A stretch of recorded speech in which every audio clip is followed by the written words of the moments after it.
పిల్లలు చాలా విషయాలకి అట్రాక్ట్ అయిపోతున్నారు, డైవర్స్ అయిపోతున్నారు, డీవియేషన్ అవుతున్నారు. అట్రాక్ట్ అవ్వకుండా ఉండాలి అంటే మనం ఎంత జాగ్రత్తగా ఉండాలి? నా చేతిలో ఒక బిస్కెట్ ఉంది, డాగ్ అక్కడి నుంచి చూస్తుంది. నేను ఒకవేళ బిస్కెట్ ఇలా చూపించానంటే డాగ్ ఏం చేస్తుంది, నేరుగా నా దగ్గరికి వస్తుంది, వచ్చి తన బాడీలో ఒక పార్ట్ ఊపుతుంది, తోక ఊపుతుంది.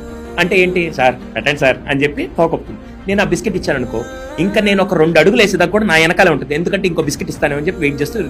ఒకవేళ ఆ డాగ్ అరిచింది అనుకో, నేనేం చేస్తాను అని చెప్పంట. ఓకేనా, ఇది ఒకటి. రెండో సిచ్యువేషన్, ఇదే బిస్కెట్ తీసుకెళ్ళి నేను ఆర్మీ ట్రైన్డ్ డాగ్ దగ్గర, పోలీస్ ట్రైన్డ్ డాగ్ దగ్గరికి వెళ్ళి ఆ బిస్కెట్ చూపిస్తే అది తోకొప్పుకుంటూ వస్తుందా? అదేంటి, ఇది బిస్కెట్ చూపిస్తే వచ్చేసింది, అది బిస్కెట్ చూపిస్తున్నా రావట్లేదు. వెల్ ట్రైన్డ్ ఒక అమ్మాయి క్యారెక్టర్లో కూడా వెల్ ట్రైన్డ్గా అంత కంట్రోల్గా ఉంటే రేపటి రోజు మనకి రెస్పెక్ట్ వస్తుంది, ఒక అమ్మాయికి కూడా రెస్పెక్ట్ వస్తుంది.